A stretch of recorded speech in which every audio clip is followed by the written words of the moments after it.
we're going to go a little bit further into simplifying rational expressions now. And the steps for simplifying a rational expression are as follows. You don't necessarily have to determine the domain. That is strictly for when you're solving an equation, but it's good to be thinking about the restrictions at this point just to be in practice to do it.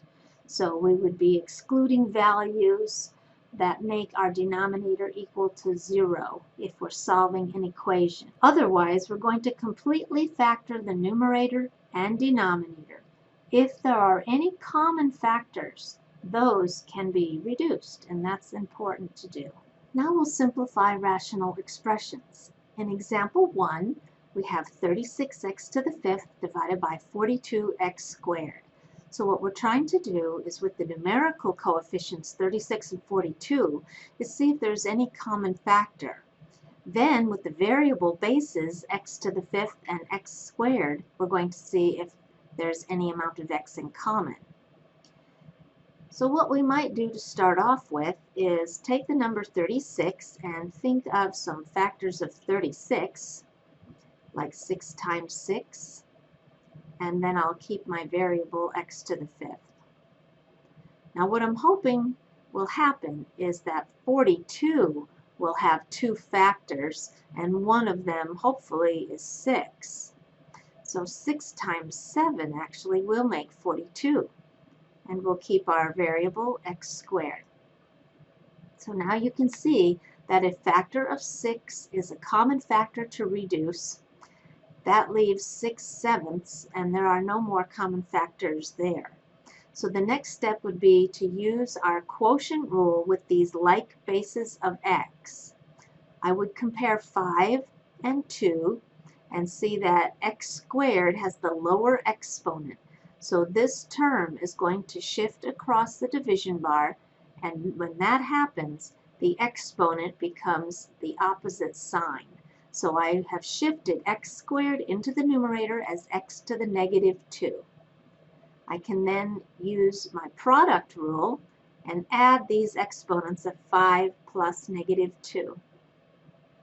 So I end up having 6 as a coefficient in the numerator. X to the 5 plus negative 2 means x cubed. And in the denominator, all we have remaining is a coefficient of 7. So our final answer is 6x cubed divided by 7. In example 2, you can see this is written a little differently because the numerator is now a binomial. It's got this minus sign separating the two terms. So what we want to try to do for this rational expression to see if there's any possible reducing is make sure that both the numerator and denominator are factored completely. In our numerator, I can see that the coefficients of 3 and 6 would have a greatest common factor of 3. Then I would compare the variables, x with x squared. So obviously both of those terms have x. Then to recreate those original terms, we're going to use the distributive property. 3x multiplied by 1 would match 3x. And then 3x multiplied by a negative 2x would match negative 6x squared. In our denominator, we have a monomial term. That means one single term, 3x. So we might be able to see that the factor of 3 divided by 3 reduces. Factor of x reduces with x, and that leaves a term only in the numerator. So it's like it is being divided by 1, because when we reduced 3x by 3x, that really reduces to 1 over 1. So if we are dividing by 1, then that's not going to change the value of our terms in the numerator.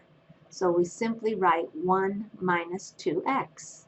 For example 3, we have a trinomial in the numerator and we have 4 terms in the denominator.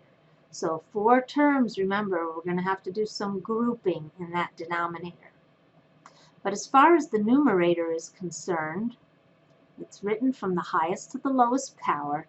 Unfortunately, we don't have perfect squares to make this quick, so we'll have to use the sum and product technique for that numerator. going to look at a sum and product. In the middle, we've got -5. 3 times -2 would give us -6. So you might be thinking, oh, 6 is 2 times 3. One of those factors would need to be negative. To add to something negative, the larger would need to be negative.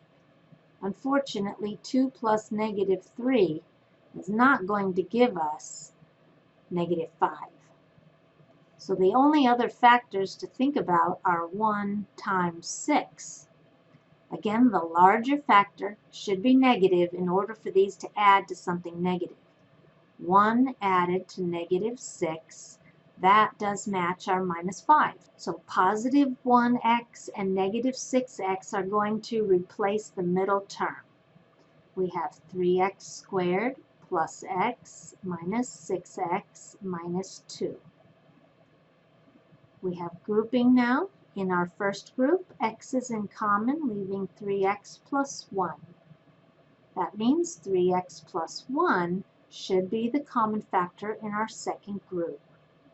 3x times something needs to match -6x, so it looks like we need -2. Is 1 times -2 a match for the last term? So our common factor is 3x plus 1 in the numerator, and x joins with -2. Okay, so that's the numerator of our rational expression. Now we'll work with the denominator. For this grouping, I can see that x is in common, and I have x minus 2. So x minus 2 needs to fill in the other quantity. X multiplied by something has to match positive 5x. And -2 times 5, that matches the -10. So common factor here is x minus 2 times the quantity x plus 5. This is the denominator. So when I rewrite my rational expression, I'm putting 3x plus 1 times quantity x minus 2 in the numerator, and then quantity x minus 2 times quantity x plus 5 in the denominator. The last thing we want to look for is if any of these factors are identical for the numerator and denominator to reduce. So it looks like 3x plus 1 does not match either one of the factors in the denominator. However, x minus 2 is found in both locations, so that quantity is reduced from the problem. Our final answer is quantity 3x plus 1 divided by quantity x plus 5. So it is involving several steps, and it gives you a good workout with all of the different factoring techniques. All right, in our final example today, it says, what happens when terms within factors are written in reverse order of each other? So this might happen with some of the problems you have in your homework. So let's see what that's talking about. In our numerator, we have just two terms, 18a minus 12a squared. I don't see perfect squares here, so it's not difference of squares. We could use greatest common factor here. So the numerator with 18 and 12, I know 18 is 6 times 3, and 12 could be 6 times 2. So that's helpful to know that 6 is common. And it looks like we also have some variable in common. 6a is the greatest common factor.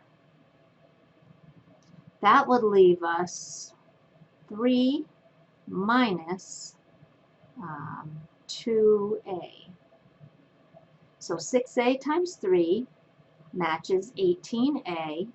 6a times -2a would match the minus 12a squared. That's completely factored. Our denominator, 4a squared minus 9, you might notice is a difference. It is subtraction. And 4 and 9 and a squared, those are all perfect squares. So we know that we have a difference of squares. We can go directly to the factors by thinking about square root of these terms. 4a squared is 2a times 2a. 9 is 3 times 3. Since there's no first degree term, we need one of each symbol in order for these middle and outside terms to add to 0 and eliminate. So going back to the question, what happens when terms within factors are written in reverse order? Well, do you notice how this quantity of 3 minus 2a is the reverse order of 2a minus 3? So they're not exactly the same. We cannot reduce them the way they are given. However, we could factor out -1, and then that would reverse the order. So let's see how that works. Down here, if we start with 3 minus 2a, if I factor out a -1, then I'm going to use the distributive property to recreate that term. -1 times -3 would match that first term. -1 times positive 2a would match minus 2a. So if I take the terms that are in this quantity and just reverse that order, let's put 2a first and the minus 3 last. Do you now see how this quantity is written in the same order as the quantity in the denominator? So that's going to be very helpful to us. In our numerator, 6a remains the same, but I factored out a -1, and that reverses the order of the terms given. So 2a is now first, and -3 is last. The denominator is not changing. 2a plus 3 times quantity 2a minus 3. So now we can see we do have, in fact, identical quantities that reduce out of the problem. And what I'm left with in the numerator is 6a times -1 minus 6a. Denominator is just that quantity of 2a plus 3. And this is the final answer. Now, don't be tempted to start crossing out these terms with a, because the denominator is a binomial. These terms are connected with addition, so they are not factors. Only factors reduce. So we cannot reduce these a's. We can't reduce 6 with 2 or 6 with 3 for the same reason. Because of the plus sign given here, we do not have the denominator written in factors. They are actually called addends. You probably haven't heard that word since grade school. So don't be tempted to start crossing things out just because they're multiples of each other. If it's written with plus or minus, you will not be able to do that reducing. So I hope you found this video helpful, especially with factoring out -1 to help you reverse your binomial order.